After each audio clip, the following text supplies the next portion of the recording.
Hello, I'm Pastor Tim, and welcome to Monday Motivation. Now remember, every Monday throughout this entire year, I'm going to be meeting with you, just sharing some ideas and thoughts that I think will stretch you and challenge you and help you have the best year that you've ever had. I just declare right now that 2017 is going to be your best year ever. So I'm going to be looking for you every Monday morning at the same time for Monday Motivation. Today in Jeremiah chapter 29 and verse number 11, God made a statement that we're all familiar with. This passage has been preached almost to nauseam, but God said it like this. He said, I know the plans that I have for you, declares the Lord, plans to prosper you and not harm you, to give you a hope and a future. Now remember, he's talking to people that are in exile and they're disappointed. Their dreams have been dashed to the rocks. They're living in captivity, really living like slaves. And they're grieving, they're mourning, they're feeling sorry for themselves. And God says, I want to change your perspective on life. I want you to know that where you are is not where you have to be. I have a plan to give you a bright tomorrow. I have a plan, and if you'll follow that plan, it will give you a great future. You'll recover everything that you've lost, and your latter will be greater than your former. You know, every year this time, it seems like we hear all these prognostications and predictions, sometimes prophecies, of what the upcoming year is going to be. It's the year of recovery, it's the year of restoration, it's the year of the unprecedented, and on and on and on. But I believe that every year can be the year of recovery. I believe that every year can be a year of increase. I believe that every year can be your best year. It's just a matter of partnering with God, us doing our part, let God doing his part. Now that doesn't mean there won't be setbacks, that doesn't mean there won't be problems or challenges.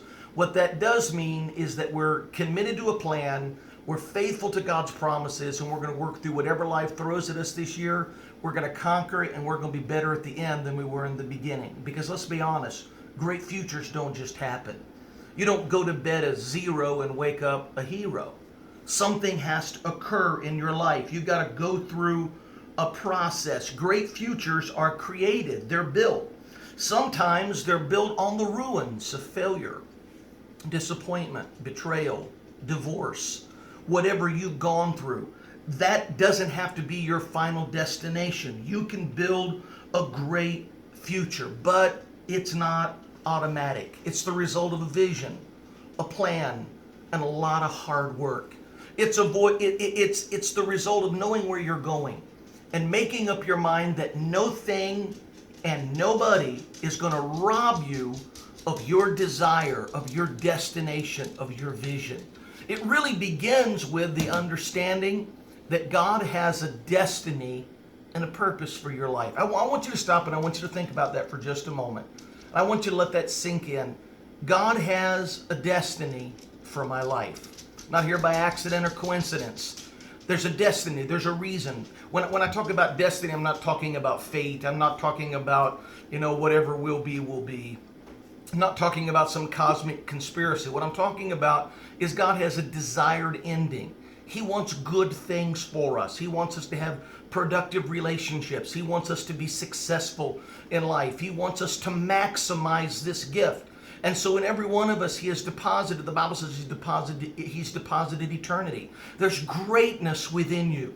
I want you to let that sink in for just a moment. No matter where you are, what you've been through, or what life has thrown at you over the last few years, there's still greatness on the inside of you. Now, when I say greatness, I'm not necessarily talking about fame or notoriety.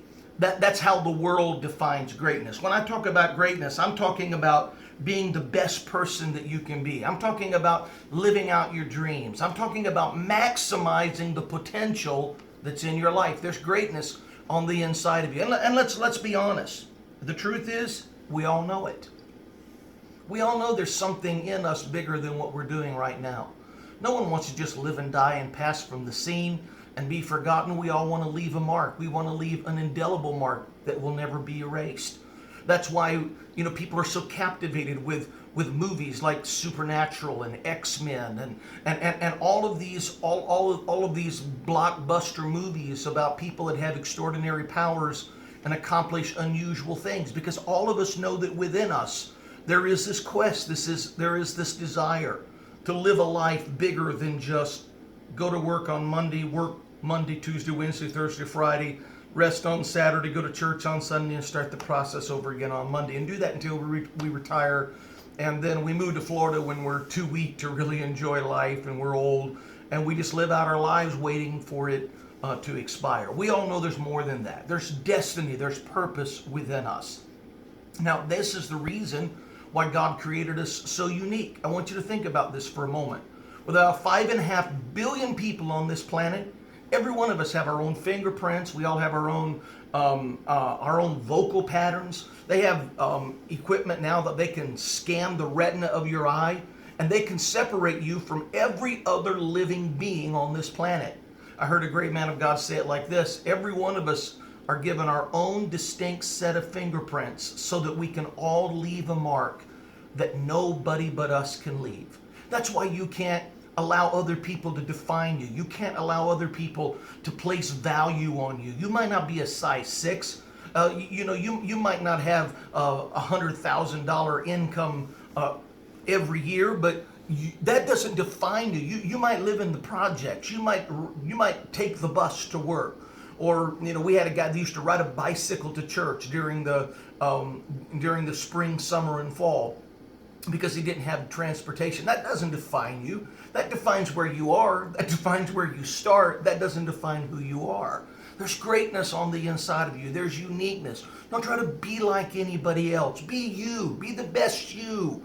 You got to believe in yourself. You got to believe in the uniqueness that God created within you. That's the reason there's so much uniqueness within you, is because you have a design and a purpose. But here's the last thing I want to share with you today. You see, while all of us have this capacity for greatness, this amazing uniqueness within us, maybe it's our vocal ability, maybe it's our ability to organize and structure, maybe it's how we work with numbers, maybe it's how we touch people, how we make others feel. All of us has something unique and special about us that identifies us and sets us apart. But while we have this capacity for greatness, we also have this propensity for mediocrity. Because you see, we learn early on in life that success isn't always easy. Sometimes life comes at us fast and furiously, and setbacks happen: hurt, disappointments, failures, rejection. And often the setbacks can cause us to step back. We start looking for a place that's more comfortable. There's not so much conflict, there's not so much difficulty, and we end up settling for less than our true capacity. And so in order to draw out destiny, God gives us a dream.